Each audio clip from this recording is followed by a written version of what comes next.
Matthieu chapitre 3, le verset 16 à 17. Alors, je vais relire. Dès que Jésus eut été baptisé, il sortit de l'eau et voici les cieux s'ouvrir et il vit l'Esprit de Dieu descendre comme une colombe et venir sur lui. L'Esprit de Dieu descendre. La première des choses que nous devons retenir, c'est le mouvement de l'Esprit qui quitte le ciel et qui vient sur la terre. Mais lorsque l'Esprit descend, il descend avec un message.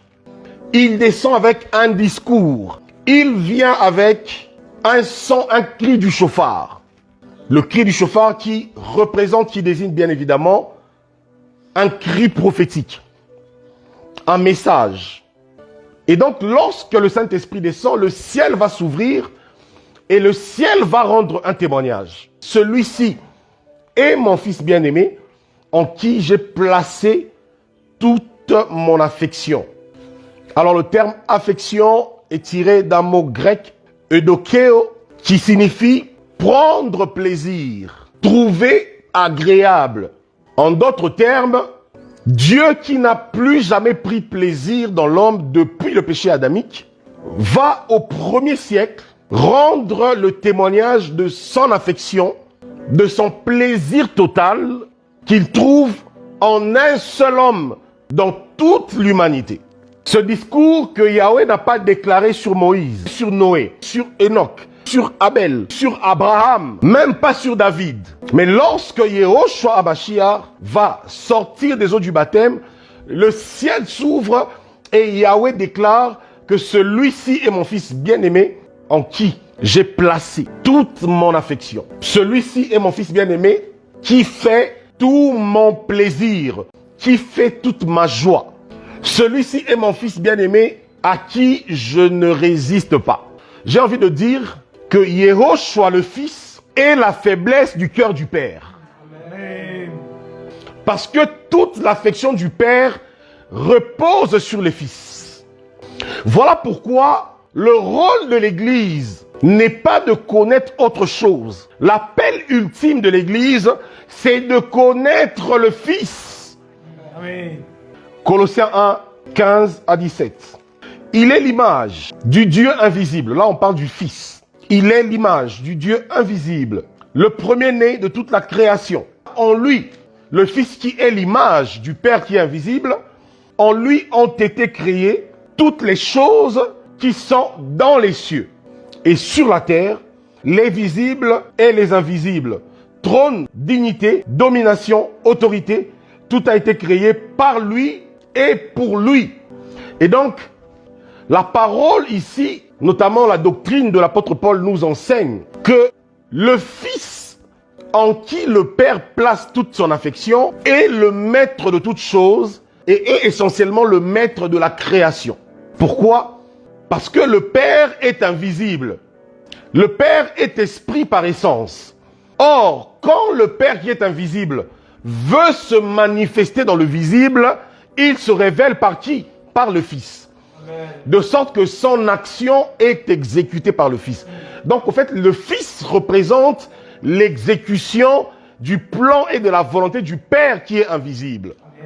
De sorte que tout ce dont l'homme peut avoir besoin, tout ce qu'il faut pour la rédemption de l'homme, pour la perfection du salut de l'homme, ne puisse se trouver que dans le Fils. Le problème, c'est qu'aujourd'hui, on nous a tout présenté sauf le Fils. De plus en plus, la révélation de Yehoshua, le Fils de Dieu, est effacée et elle est remplacée par la révélation de toute autre chose. Le Père n'a pas placé son affection en nous. Le Père n'a pas placé son affection en un pasteur. Le Père n'a pas placé son affection en un gourou, en un chef spirituel d'une religion. Le Père a placé son affection dans le Fils. Écoutez, nous allons prendre Jean chapitre 17, 1 à 5. Après avoir ainsi parlé, Jésus leva les yeux au ciel et dit, « Père, l'heure est venue, glorifie ton Fils, afin que ton Fils te glorifie, selon que tu lui as donné pouvoir sur toute chair, afin qu'il accorde la vie éternelle à tout ce que tu lui as donné. Or, la vie éternelle, c'est qu'ils te connaissent, toi, le seul vrai Dieu, et celui que tu as envoyé, Jésus-Christ. Je t'ai glorifié sur la terre, j'ai achevé l'œuvre que tu m'as donné à faire, et maintenant, toi, Père, glorifie-moi auprès de toi-même, de la gloire que j'avais auprès de toi avant que le monde fût, avant la fondation du monde. Jean 14, 13 à 14. Jean chapitre 14, voilà le verset 13 à 14. Et tout ce que vous demanderez en mon nom, je le ferai, afin que le Père soit glorifié dans le Fils. Si vous demandez quelque chose en mon nom, je le ferai. Dans ces deux textes, on voit le Seigneur Yehoshua dire avec assurance quelque chose. Il dit, Père, glorifie-moi. Pourquoi? Puisque tu as rendu témoignage que je suis celui en qui tu as placé toute ton affection. Je suis celui devant qui tu ne résistes pas. Voilà pourquoi le sang précieux du Mashiach, le Fils, a effacé la colère du Père. Amen. Parce qu'il s'agit du sang de celui que le Père a au préalable trouvé agréable. Il dit dans Hébreu là-bas, tu n'as voulu ni sacrifice, ni offrande, mais tu m'as formé un corps. Le seul sacrifice que le Père a trouvé agréable, non seulement dans la nouvelle alliance, mais depuis la chute de l'homme, c'est le corps du Fils. Voilà pourquoi tous les sacrifices de la loi de Moshe, de la loi de Moïse, n'étaient que des préfigurations. Des préfigurations, des typifications, des représentations. Et Hébreu chapitre 10 nous dit que la loi n'était qu'une ombre et non l'exacte représentation des choses. Et Hébreu chapitre 7 nous dit que la loi reposait sur des choses imparfaites. Pourquoi? Parce que la perfection de ces choses va s'accomplir dans le Fils. Quand on ne comprend pas cette vérité biblique, on cherche le Père dans toute autre chose, dans toute autre forme d'œuvre. On veut plaire au Père, on veut une place de choix dans le cœur de Dieu, on veut des bénédictions de Dieu, mais en dehors de la plateforme qu'il faut. Si le Fils pouvait dire que le Père n'a voulu ni sacrifice, ni offrande, mais quel sacrifice et offrande lui-même le Père avait établi dans l'ancienne alliance. Mais il arrive un temps où le Père n'y prend plus plaisir. Pourquoi? Parce que l'heure de la représentation était finie, parce que désormais, la vérité s'est incarnée dans la chair. Au 1er siècle, Yehoshua HaMashiach, le Fils qui a été représenté par des boucs, par des taureaux, par des agneaux, par des béliers, par des tourterelles, par tous ces sacrifices-là, va passer, des amis, il va passer en Israël. Jean-Baptiste va le voir et il va crier, voici l'agneau de Dieu qui ôte le péché du monde. Mais la question est comment Jean-Baptiste peut voir un humain et l'appeler l'agneau? Comment il peut voir un humain et le désigner par le nom d'un animal? Mais c'est justement pour faire allusion au seul sacrifice que le Père a agréé et sur lequel il a placé toute sa confiance, toute son affection, tout son agrément, de sorte que le Père ne puisse nous agréer que dans le Mashiach. Ça veut dire, le Père nous agrée par le Fils et dans le Fils. Amen. Voilà pourquoi aucun homme n'est agréable à Dieu en dehors du Fils.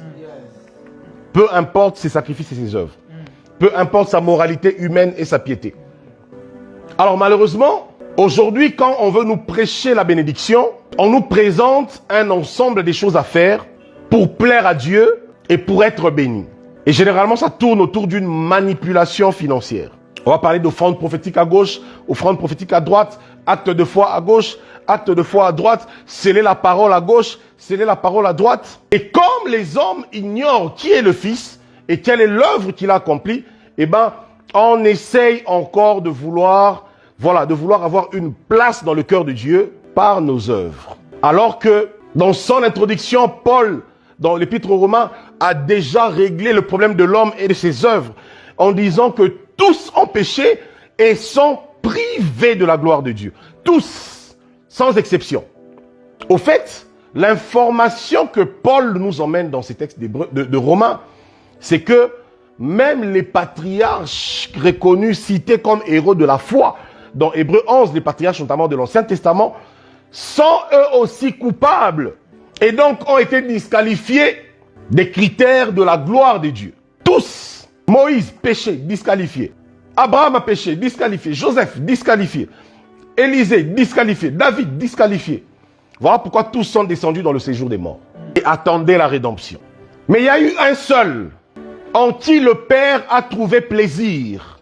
C'est par Yehoshua que nous recevons l'affection du Père, que nous recevons l'amour infini du Père. Car Dieu a tant aimé le monde qu'il a donné son Fils. Le problème, c'est que quand on dit Dieu a tant aimé le monde, on fait allusion au fait que Dieu a trouvé tout son plaisir dans le sacrifice de l'agneau prédestiné avant la fondation du monde. De sorte que désormais, la vision devient une seule. Connaître le Fils, grandir dans le Fils, marcher dans le Fils. Je ne dis pas marcher avec le Fils. Je dis dans le Fils. Pourquoi dans? Parce que le Fils s'est formé un corps. Et dans ce corps, Paul dit qu'il n'y a plus ni juif ni grec. Donc, les animaux purs, les animaux impurs, le Mashiach nous a réunis. Il a formé un seul corps, constitué de qui? Mais constitué des gens que Dieu ne pouvait pas et ne peut pas agréer en dehors de ce corps. Un corps constitué des hommes et des femmes pleins de faiblesses, pleins de défauts, des gens imparfaits, des gens qui trébuchent, des gens qui commettent des erreurs, des gens qui peuvent tomber se relever. Mais que Dieu agrée. Pourquoi? Pas parce que leurs œuvres sont parfaites, parce que le Fils est parfait. Amen. Et parce que le Père trouve tout son plaisir dans le Fils. En d'autres termes, vous voyez pourquoi dans Éphésiens, je pense au chapitre 5 ou 6 là-bas, la parole dit que le mari aime sa femme comme Christ a aimé l'Église et s'est livré lui-même pour elle en la lavant de l'eau de sa parole afin de la présenter au Père comme une épouse parfaite, glorieuse, pure et sans tache. Est-ce que vous comprenez la conséquence d'appartenir au Fils? C'est que vous venez au Fils dans votre imperfection, vous venez au Fils tel que vous êtes, il vous lave par l'eau de sa parole, mais quand le Père doit vous voir, le Père vous voit dans la pureté et sans tache. Amen. Pas parce que vos œuvres sont irréprochables. Nous serons faillibles jusqu'à la mort, frère. La perfection dans la nouvelle alliance est un idéal que les hommes poursuivent. Dans le Mashiach, nous sommes en même temps parfaits et imparfaits. Imparfaits parce que nos œuvres sont appelées à se perfectionner. Imparfaits parce que nous sommes appelés à croître dans la sanctification. Imparfaits parce que nous sommes appelés à crucifier davantage la chair. Mais parfait parce que le Fils nous a donné son image. Parfait parce que le Fils nous a donné sa nature. Parfait parce que l'époux et l'épouse forment un seul corps, une seule chair, frère. Et donc nous sommes son épouse. Et qu'est-ce qui se passe? Par l'intimité, l'époux et l'épouse forment un seul corps, une seule chair. De sorte que lorsque l'époux nous présente au Père, il nous présente sans tache. Et le Père ne peut pas avoir un autre avis face à la présentation du Fils. Pourquoi? Parce qu'il a déjà fait un serment, le serment de l'affection, le serment du plaisir parfait qu'il trouve dans le Fils, de sorte que le Père a scellé l'infaillibilité du Fils. Donc désormais, l'œuvre du Fils est déclarée dans le ciel comme une œuvre parfaite, de sorte que les hommes qui bénéficient de cette œuvre du Fils sont présentés comme, voilà, comme des êtres purifiés, justifiés. Ouais, pourquoi? Ok, écoutez.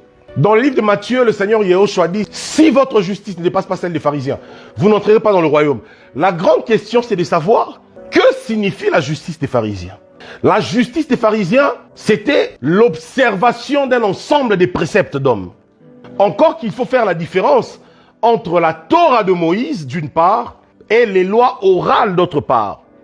Dans la loi de Moïse, le Seigneur va donner 613 commandements pour que les enfants d'Israël les observent, mais pour que prophétiquement, par ces 613 lois, Yehoshua soit proclamé. Voilà pourquoi Paul l'appelle le mystère caché de tout temps. Il était le mystère caché dans la loi et dans les 613 commandements. Mais après le parcours des enfants d'Israël, notamment la captivité en Babylone, après cela, ils vont développer des nouvelles lois qui ne sont pas forcément liées à la Torah que Yahweh avait donnée à Moïse. Et c'est là qu'il y a eu des nouveaux préceptes comme le fait de se laver les mains avant de manger. Ne pas se laver les mains était considéré comme une impureté.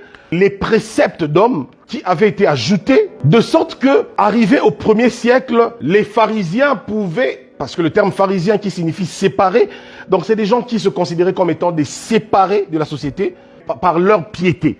Des personnes qui se considéraient avoir une piété surélevée par rapport aux autres et qui estimaient que c'est par l'observation de leurs propres préceptes, non pas de la Torah de Dieu, mais de leurs propres préceptes, que Dieu les agrée et qu'ils sont meilleurs que les autres. Maintenant, Yehoshua vient, il dit, il faut que votre justice dépasse celle des pharisiens.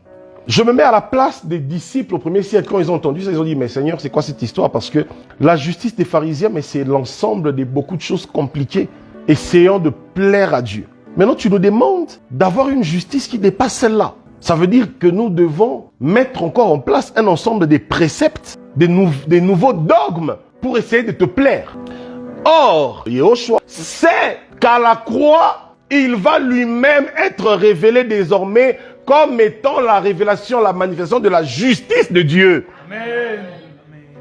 Voilà pourquoi dans la doctrine de la justification, notamment dans Romains chapitre 5, Paul dit que nous avons tous par un seul homme, par une seule désobéissance d'Adam, nous avons tous été condamnés et par un seul acte d'obéissance, par un seul acte de justice, nous avons tous été justifiés. Romains chapitre 10, le verset 4 nous dit que Yehoshua le Fils est la fin de la loi pour la justification de ceux qui croient. Donc désormais, on comprend que la justice qui dépasse celle des pharisiens, dont Yehoshua parlait, c'était lui-même. Pourquoi? Parce que dans la nouvelle alliance, le Père n'a voulu ni sacrifice, ni holocauste, ni offrande, ni dîme, ni action de grâce, ni les offrandes prophétiques, ni les autels à bâtir. Le Père n'a voulu rien de tout ça. Amen. Il a voulu d'une seule chose, le corps du Fils. Amen. Et le Fils, connaissant son identité dans le cœur du Père, va dire, glorifie-moi. Dans Hébreu, il est écrit que le Père a ramené toutes choses sous son pouvoir, sous son autorité. Voilà pourquoi le Fils disait, tout ce que vous demanderez au Père, en mon nom, je le ferai. En mon nom. Et dans le 1er siècle, dans les Actes des Apôtres, je pense au chapitre 4 là-bas, et les différents autres chapitres là où on a arrêté les apôtres pour les persécuter à cause de l'évangile, alors qu'ils ont été fouettés par les Sanhédrins, la Bible dit qu'on leur fit des interdictions de prêcher en ce nom-là. Pourquoi? Parce que ce qui dérange la religion, c'est la révélation du Fils. Le Père trouve tout son plaisir dans le Fils. Tu n'es pas guéri parce que tu as passé 30 jours à la montagne. Tu n'es pas délivré parce que tu as couru derrière tous les gourous et tous les prophètes du pays. Tu n'es pas délivré parce que tu as remis des enveloppes partout dans tous les ministères qui existent dans la nation. Tu es délivré parce que le Père a mis son affection dans le Fils. Amen. Et celui que le Fils déclare délivré est délivré. Amen. Celui que le Fils déclare affranchi est affranchi. Amen. Celui que le Fils déclare pardonné est pardonné. Amen. Celui que le Fils déclare relevé est relevé. Amen. Celui que le Fils déclare justifié est justifié. Amen. Vous imaginez pourquoi le Fils pouvait dire à Pierre au 1er siècle, n'appelle pas impur, c'est que j'appelle pur. Pourquoi? Parce que dans les cieux et sur la terre, désormais j'ai le pouvoir de nommer. Qu'est-ce que le Père a dit au premier qu'on a appelé l'homme, Adam? Il dit, je te donne le pouvoir de nommer. De nommer qui? Mais les animaux. Nomme les animaux. Attention, nous sommes dans la parole prophétique. Le premier Adam qui va recevoir l'image et la ressemblance du Père va concrétiser cela par l'exercice de la nomination. Ça veut dire de l'appel, le kaléo, appeler par son nom, connaître par son nom. De sorte qu'il pouvait décider que toi tu sois lion, désormais tu es lion. Toi tu t'appelles léopard, toi tu t'appelles chien, toi tu t'appelles ours. Mais attention, parce que dans la parole prophétique, les animaux sont des peuples et des nations, frères. Or, nous sommes dans la nouvelle alliance où le Fils se révèle comme le second et le dernier Adam. Pour restaurer toutes choses comme au commencement. Voilà pourquoi le Père l'envoie afin de nommer les animaux. Alors que les animaux purs représentent Israël et les animaux impurs représentent les nations qui vont tous se réunir autour de la croix du Mashiach, qui est le second Adam. Eh bien, qu'est-ce que le second Adam doit faire? Il doit nommer. Voilà pourquoi il t'appelle sauvé. Il t'appelle pardonné. Il t'appelle délivré. Il t'appelle justifié. Il t'appelle béni. Il t'appelle restauré. Il t'appelle affranchi. Il te nomme parce qu'il est le second Adam.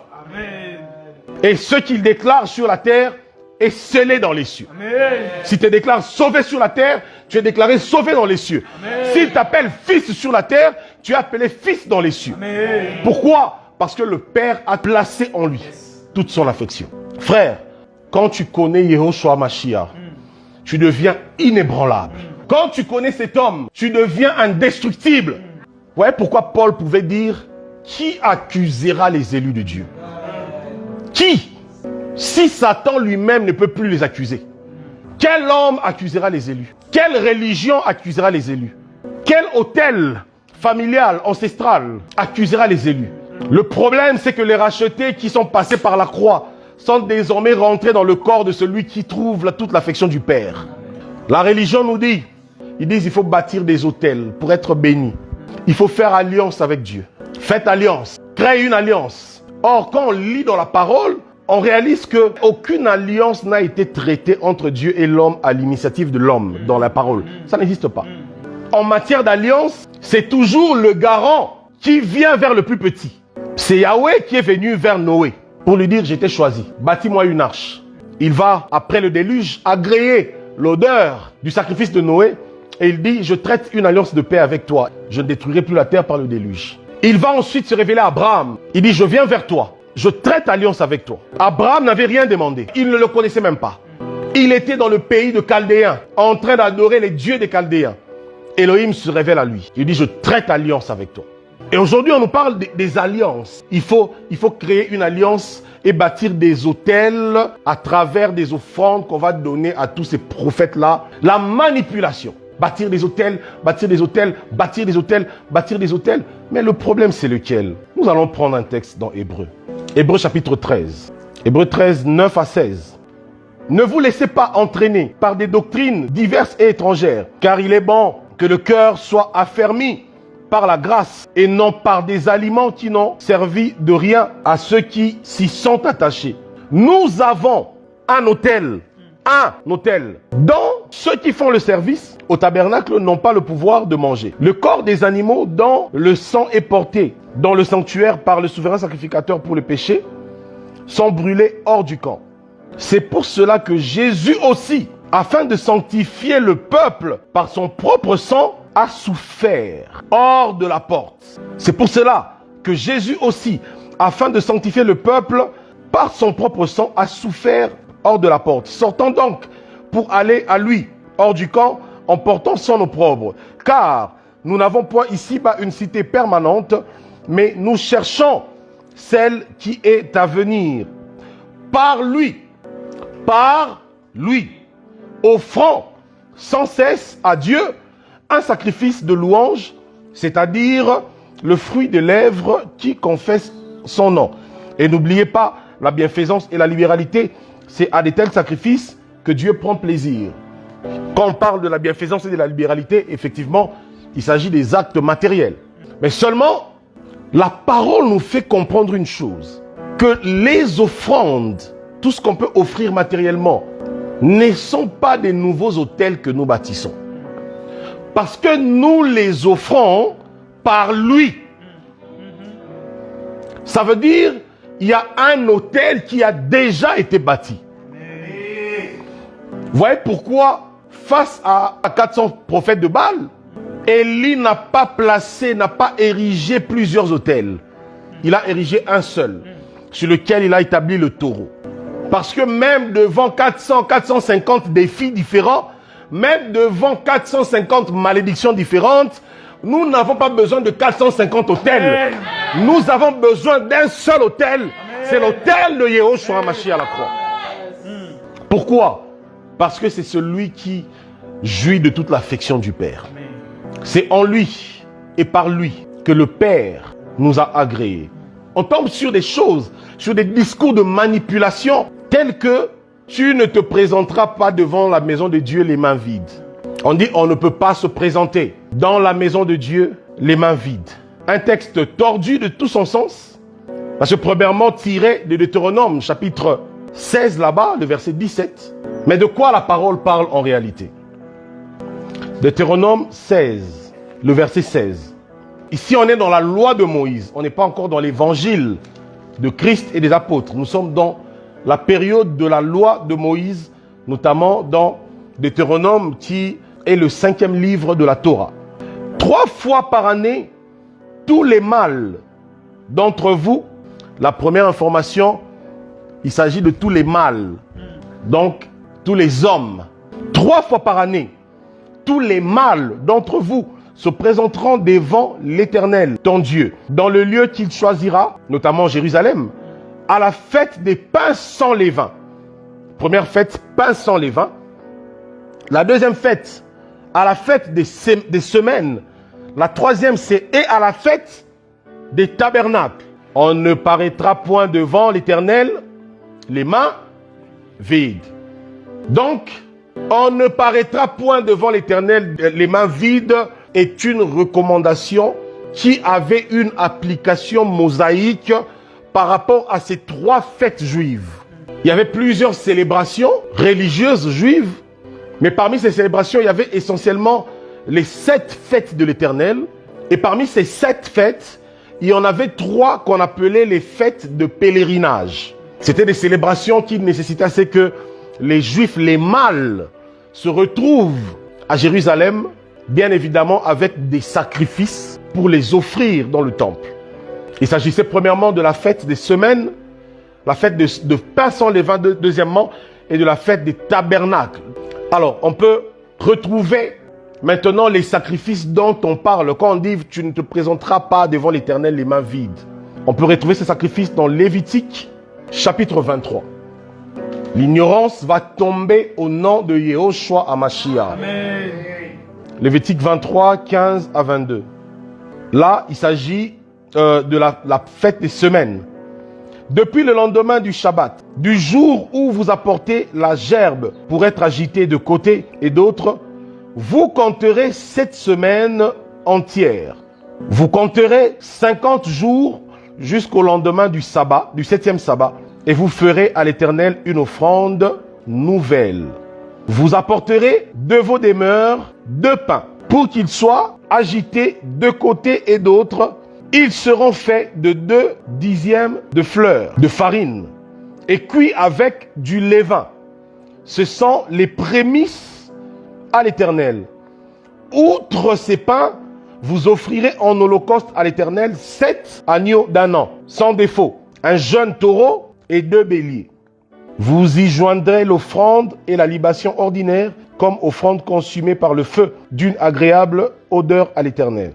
Vous offrirez un bouc en sacrifice d'expiation et 2 agneaux d'1 an en sacrifice d'action de grâce. Vous voyez déjà, avant même qu'on aille jusqu'à la fin, que ces offrandes-là, ces sacrifices-là dont on parle, sont essentiellement des sacrifices de préfiguration de Christ. On parle des taureaux. Ça nous rappelle quelle notion? Mais la notion de l'effusion du sang. Voilà pourquoi la parole dit « Vous ne paraîtrez point devant l'Éternel les mains vides. » Parce que ces fêtes de l'Éternel étaient une image, une préfiguration du salut, de la célébration d'un temps de Shabbat. Or, le salut n'est possible que par l'effusion du sang. Voilà pourquoi quand vous lisez tout Lévitique, puisqu'on n'a pas le temps, mais prenez le temps de lire tout Lévitique chapitre 23, du premier au dernier chapitre, au dernier verset, vous réaliserez que dans ce texte, on nous parle essentiellement des sacrifices de deux ordres. On nous parle des sacrifices des animaux, ça veut dire le sacrifice de sang. On nous parle des sacrifices de pain. Parce que celui qui doit monter à l'autel, celui qui doit aller à la croix, est justement le pain venu du ciel. Amen. Et tous ces sacrifices, la Bible dit dans Lévitique 23, qu'ils devaient être offerts en holocauste. Or, le mot holocauste vient du mot hébreu Ola, qui signifie sacrifice entièrement consumé. Donc, les holocaustes étaient des sacrifices ou sont des sacrifices que les hommes ne peuvent pas manger, que même les sacrificateurs ne peuvent pas manger. Pourquoi? Parce qu'ils doivent être entièrement brûlés et consumés par le feu pour que Dieu lui-même les consomme et les agrée. Et c'est ça les offrandes et les sacrifices dont il était question, notamment à l'occasion de ces 3 fêtes des pèlerinages où la Bible dit que tu ne te présenteras pas devant l'Éternel les mains vides. En d'autres termes, dans la Nouvelle Alliance, nous ne nous sommes pas présentés devant l'Éternel les mains vides. Pourquoi? Mais parce que Yehoshua est le sacrifice par lequel le Père nous agrée. Donc, lorsque Paul dit que nous sommes assis dans les lieux célestes, le problème est que quand notre esprit montait dans les lieux célestes, écoutez, à l'entrée du tabernacle céleste, on a été arrêté. On nous a dit, qu'est-ce que vous faites ici? Vous ne méritez pas d'être ici. Votre place n'est pas ici. À moins d'avoir le code d'accès. Pourquoi? Parce que tu ne te présenteras point devant l'Éternel les mains vides. Et là, nous avons dit oui, nous n'avons pas les mains vides. Nous avons avec nous le sang de l'agneau.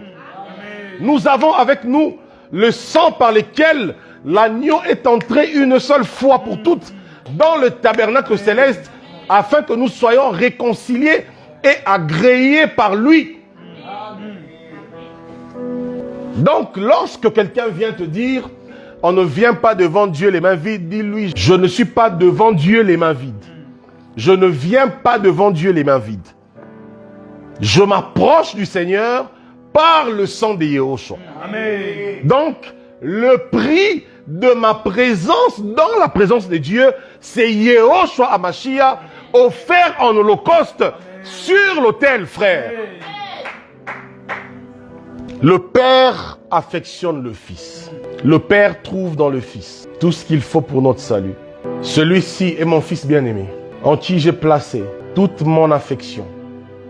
Le problème, c'est que lorsque le Père déclare que le Fils a reçu toute mon affection, ce n'est pas comme si c'était quelque chose de nouveau pour le Fils. Parce que dans Jean, là-bas, le Fils dit « Glorifie-moi de la gloire que j'avais avant que le monde ne soit créé. » Le Fils a toujours eu cette gloire, cette affection. Mais lorsque le ciel s'ouvre lors de son baptême et que le Père rend ce témoignage, c'est juste pour dire désormais à la terre que ce témoignage est rendu pour vous.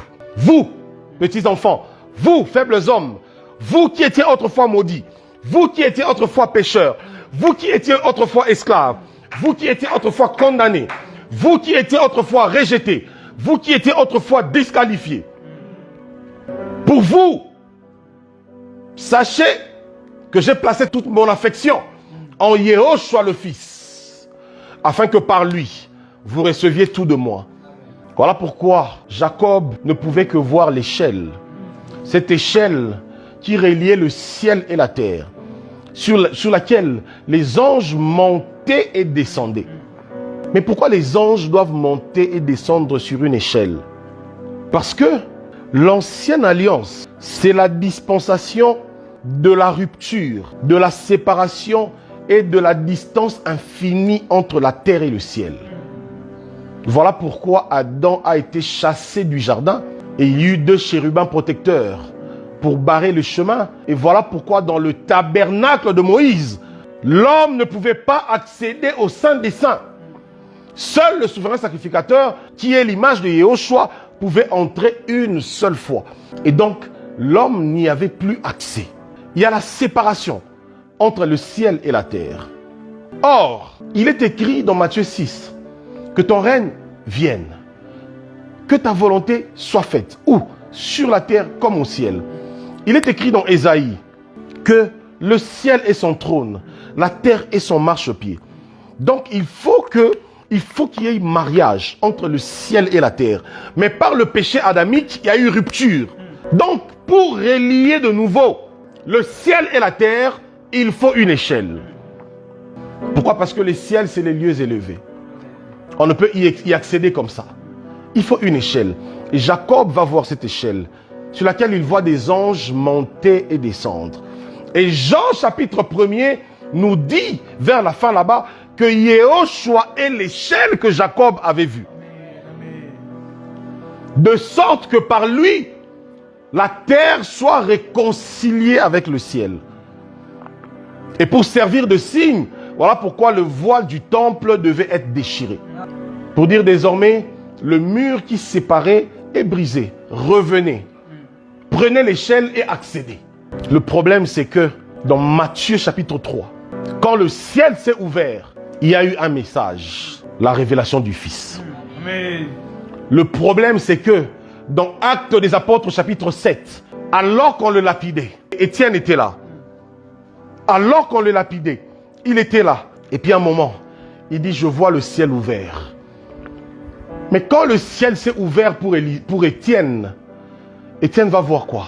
Le Fils de l'homme, debout à la droite du Père. Amen. Quand le ciel s'ouvre, frère, c'est Yehoshua qu'on voit. Amen. Quand le ciel s'ouvre, c'est la révélation du Fils qu'on reçoit. Quand le ciel s'ouvre, c'est la révélation de l'affection du Fils, témoignée par le Père que l'on reçoit. Quand le ciel s'ouvre, c'est la révélation du Fils, assis sur le trône de gloire que l'on reçoit. Quand le ciel s'ouvre, c'est la révélation du Fils, debout à la droite du Père. Amen. Quand le ciel s'ouvre, c'est la révélation du Fils, assis sur un trône, et qui est à la fois semblable à un agneau, à un lion, à un veau, à un fils de l'homme, à un aigle, à tout ça. Quand le ciel s'ouvre, c'est la révélation des multiples facettes de Yehoshua HaMashiach. C'est quel ciel qui s'est ouvert sur nous? Quand on nous dit aujourd'hui, le ciel est ouvert, mais sans la révélation de Yehoshua, c'est quel ciel qui est ouvert? Parce que les cieux des cieux, quand ils sont ouverts, il y a une seule révélation. Pourquoi? Parce qu'un seul nom est élevé dans les cieux, sur la terre et sous la terre, frère. C'est le nom de Yehoshua.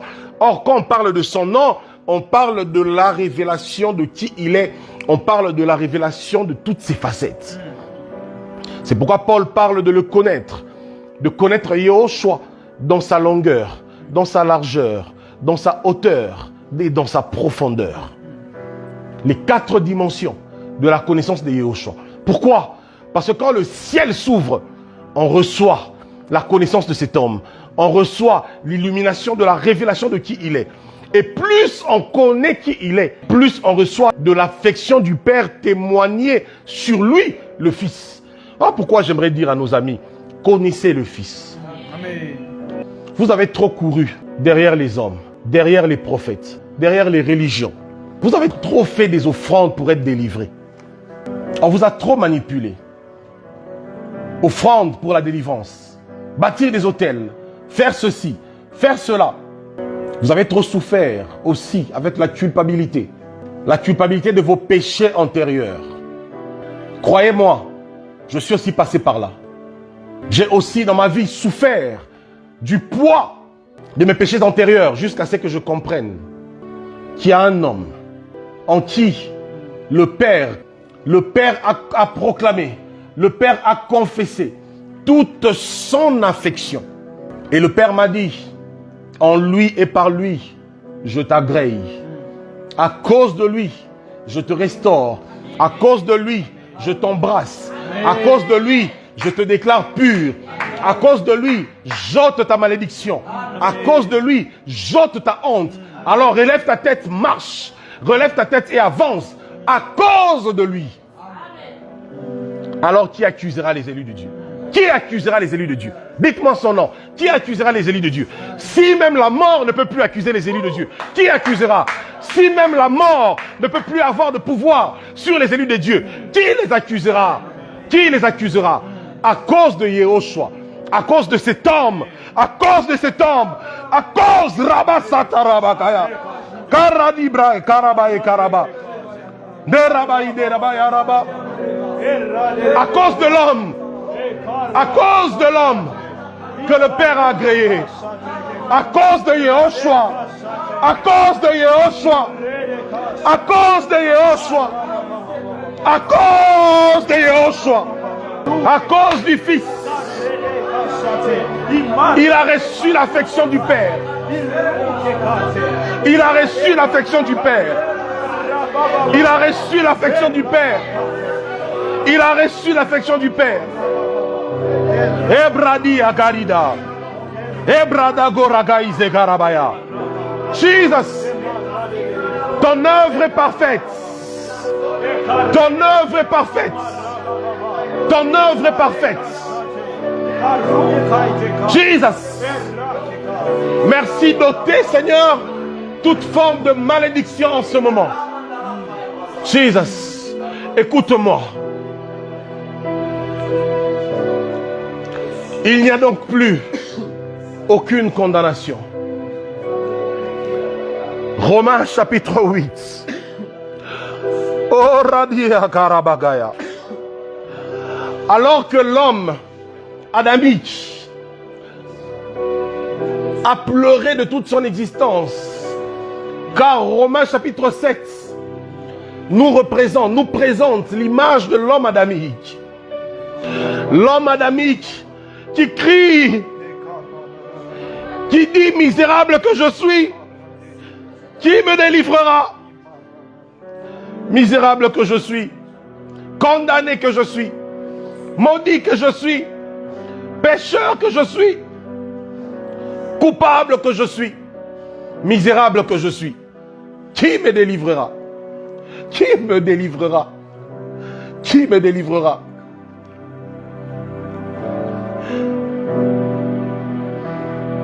Et dans Romains chapitre 8, Paul va répondre à cette question. Il va dire: oh oui, toi misérable, toi qui étais misérable, toi que le monde a incliné, toi que le péché a incliné, toi que la condamnation a courbé la tête, apprends et écoute aujourd'hui. Il n'y a donc plus aucune condamnation. Écoutez, il ne dit pas il n'y a aucune condamnation pour ceux qui ont fait des offrandes aux prophètes. Il ne dit pas il n'y a aucune condamnation pour ceux qui ont couru derrière des hommes pour faire des cures d'âme. Il ne dit pas il n'y a aucune condamnation pour ceux qui ont passé une éternité sur des montagnes en train de pleurer. Mais il dit il n'y a plus aucune condamnation pour ceux qui sont dans Yehoshua HaMashiach. Pourquoi? Parce que le Fils a été agréé par le Père. Et tous ceux qui sont dans le Fils sont agréés par le Père. Rabri Garigaya Bagarabazade. Karabagaïde Karabaya. Oh Seigneur, Seigneur, restaure la puissance de l'évangile. Restaure le témoignage de l'évangile véritable. Restaure la révélation de Yehoshua. Restaure, Seigneur. Le monde t'ignore. Le monde ignore qui tu es. Le monde ignore l'œuvre que tu as accomplie. Le monde ignore le prix que tu as payé. Les gens sont remplis de fardeaux, Seigneur. Ils ignorent qui tu es. Ils ignorent qui tu es. Ils ignorent qui tu es. Ils ignorent qui tu es. Remplis-nous de feu. Remplis-nous de feu. afin que nous rendions témoignage, afin que nous proclamions le salut, la délivrance, la liberté, la guérison, le pardon, la restauration en Yehoshua, Hamashiach, en Yehoshua, Hamashiach. Gloire à toi, Seigneur. Gloire à toi, Seigneur.